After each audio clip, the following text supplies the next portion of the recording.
Hello, our lovely audience. This is another episode of City Matters. And as you're all aware, City Matters has been created. It's a platform that we actually use in deliberating on pertinent financial issues. Basically, we are looking at financial literacy. We are looking at delving into pertinent financial issues that bothers you and I. We want to understand basic issues when it comes to managing money, managing our finances. How well can we manage the little city that comes into our pockets? Looking at today, looking at tomorrow, looking at how we can meet our very needs. And I have with me here very handsome gentlemen and astute individuals within their various fields of work. And they are all here to help us deliberate on these issues. Our topic today is financial management or managing stress. Financial management and managing stress in turbulent economic times. How do you manage the city that comes into your pocket? How do you manage that little amount that you're able to realize on that business? How do you manage the economic issues and the turbulent issues that bother you and I? How are you faring when you enter your room and you look at what you have in your hand, what comes into your pocket at the end of the month? What goes on in your mind? We want to see how we can actually assist you. And so that is why we have these gentlemen here. So I would just go straight and introduce them. From my immediate right, I have Eliezer. Eliezer is a medical officer with a psychiatric unit at Konkwanochi Teaching Hospital. He's going to help us in actually delving into the major issues when it comes to stress and stress management. So Eliezer, you're welcome. Thank you, Daniel. Next to Eliezer is Jeff. Jeff was with us during our first episode. Jeff is a media practitioner, and I strongly believe that Jeff is here once again to help us, just as he did in our last episode. My brother, you're welcome. Thank you. Right. Next to Jeff is Richmond. Richmond was also here with us during the first episode, and again, he's here. I'm strongly believing that he's also having a lot that he will help us dissect.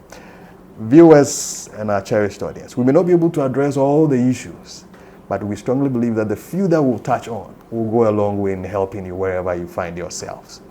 We are actually filming and doing this production from Royal Basin Resort. It's a nice hotel located in the midst of in the heart of Kumasi. And wherever you find yourself, anytime you pay a visit to Kumasi, do your best and visit Royal Basin. I'm sure it will be an experience of a lifetime. We're also being sponsored by Sankey's Restaurant. Sankey's Restaurant is also located at KNUST Jubilee Mall. And it's another area, another fine place that you can get the best of meals, the best of drinks. Please pay Sankey's a visit, and I know you wouldn't regret passing through these two establishments. Gentlemen, Yeah. It's another day. Yeah. And we are here to soldier on for God and country. So I would want to start with Richmond. Richmond, I think we used 2018 as a point of reference when it comes to City Matters, because we had one of the most challenging times beginning from 2018, the banking cleanup, jobs being lost, people's businesses, people's cash going down the drain. Fast forward, 2 years later, COVID came. As if it wasn't enough, Russia, Ukraine. Inflation and all that, Charlie, was hitting the ordinary Ghanaian left and right. Charlie, we are here, and not so long ago, bonds have also been locked up. Millions of Ghanaian cities. What is happening? How are people, and I know you may even have some personal experiences to share, how are people coping with the situation, the current economic situation? Okay, thank you very much, Danny. It's not been easy at all. When you go to town, you enter the market, everyone is complaining. Wow. The waves, everyone is complaining. Since the emergence of COVID-19 and the Russia-Ukraine war, it's not been easy. Right. People are complaining. During the COVID, people lost their jobs, individuals lost their jobs, even businesses collapsed. True. That's why the hospitalities. You know, when the lockdown came into existence. Yeah, so it affected so many companies. People lost their jobs. And also, not only Ghana here, people are complaining elsewhere. The advanced countries. It's a global phenomenon. Yes, so it's not been easy. There is pressure everywhere. Yes. So that's why the need for financial literacy, because you can't sit aloof. If not, you ask yourself, since the COVID, you ask yourself, if the COVID was to continue, by now the COVID was still in existence. So many people have died. It would have been chaotic. Yeah. So many people have died. It would have been chaotic. So you chaotic. ask yourself, do you have savings? And how long will your personal savings survive you? Okay. And even at this time, even if you have the cash, you don't even know where to place it. Where to place it. So, Charlie, lots of things are going through the minds of people. Not be easy. So much stress, such that you can even breathe stress. Yeah. Jeff, what do you think? Charlie, the economy, people's incomes, financial situation, Charlie, it's hitting the ordinary Ghanaian left and right. What do you think? Well, thank you very much for the opportunity.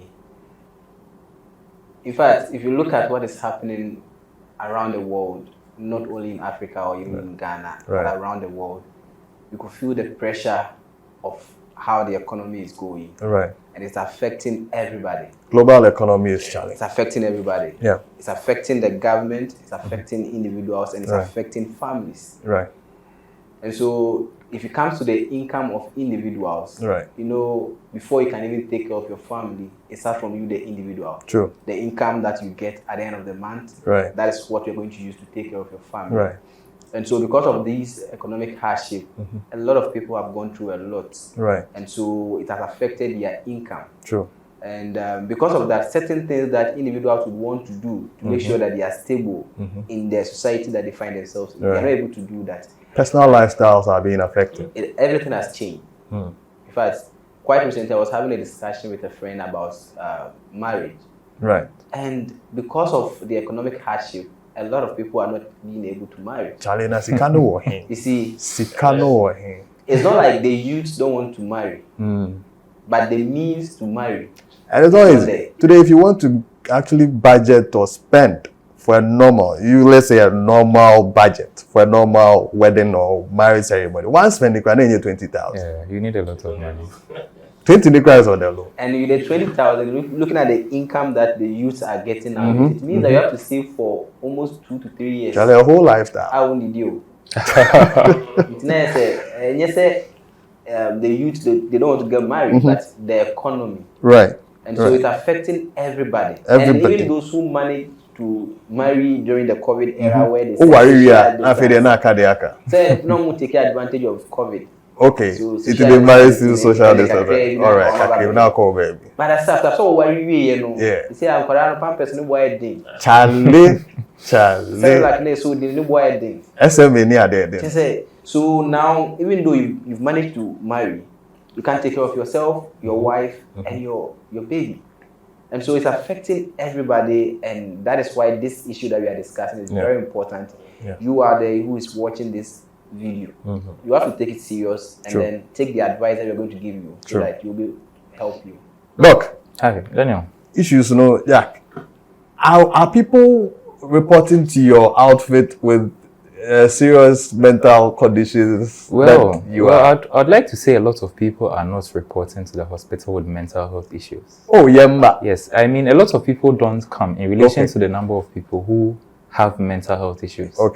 But I'd like to think of the economy. Because heat near customer. I mean, it's hard, but do people have the money to report to the hospital in the first That's instance? also another thing. Right, so it's out there. Lots of people are experiencing mental health challenges. But are we really seeing the people who have mental health challenges as a result of the economy? I'd like to call the economy the backbone of every country because the productivity is really impacted by the economy. Imagine you have to go to work and then you don't have money to go to work. Who is going to do the work for you? Right? When you think about it, it really goes a long way.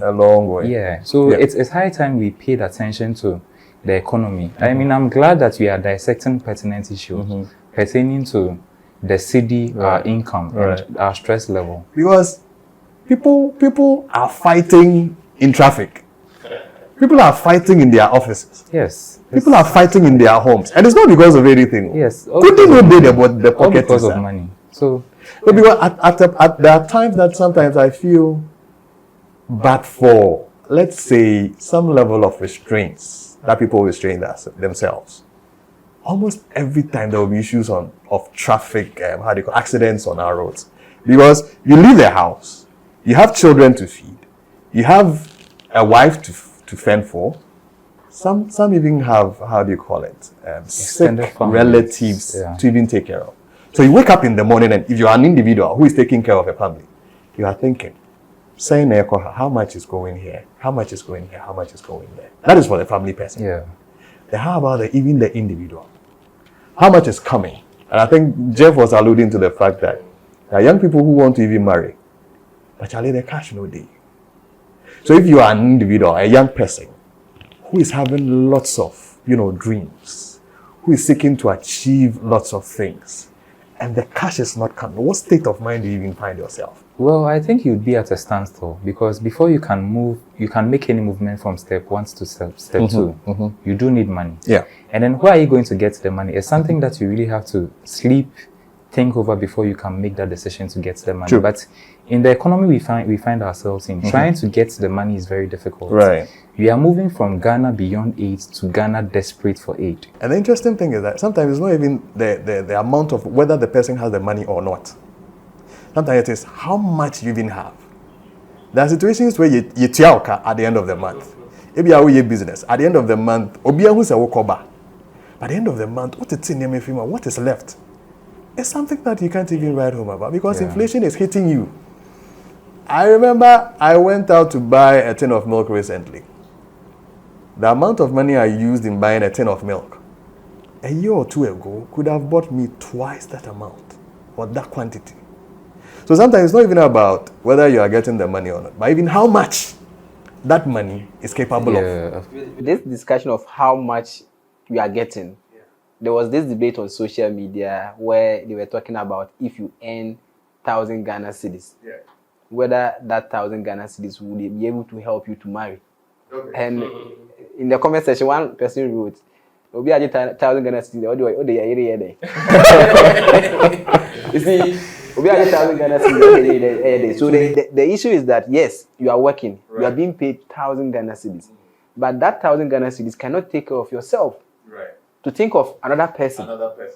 And you see, that is why those who are not even married, they cannot marry because you have to save out of that 1,000 Ghana cedis. But you don't have enough to save. That's a marriage, honey, or the In fact, it is the pressing issue of the youth right now. It is a pressing issue. You see, when I'm one be beside that, I see say what please give you But the funny thing is when you're even married, the person will not even support you with it. You see, why we ask you, they'll come and ask you as if they will support you with money for diapers and all that. I wouldn't want to cut you, but I saw this online. How do you call it? A write-up by somebody. The person posted. It was a post. A salary increase makes you happy once a year. A salary increase makes you happy once a year. A healthy workplace keeps you happy throughout the year. So I think what the person was trying to draw attention to is that money in the year, money is good. However, when they increase your salary, it's just once a year. So that happiness will be short-lived within the year. So the person is trying to liken or trying to compare the increase in your salary to, keeping a very fine environment for, for work. How do we juxtapose the two? Is it the cash or the environment? I think the environment really matters. Even the increment, how much will be increased? You're in Ghana here, you're increasing your salary. The highest might be even 10%, 20%, even let's say 20%. How much are you earning? Assuming you are even comparing that to current inflation. To salary more 10. You assuming you're even earning, let's say 1,000, okay, let's say 2,000 a month. So you've gotten a salary increment of 20%. Then I want you to do the calculation for me. 20% of 2,000. 20% of 2,000. That should be around 400 cedis. 400 cedis. Yes. 400 cedis you'll be taxed. Yes. Because they take tax in everyone.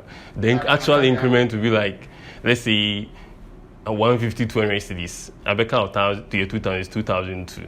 So though you've gotten a salary increment, but it's not that much to withstand the inflation and the pressures, in the economy.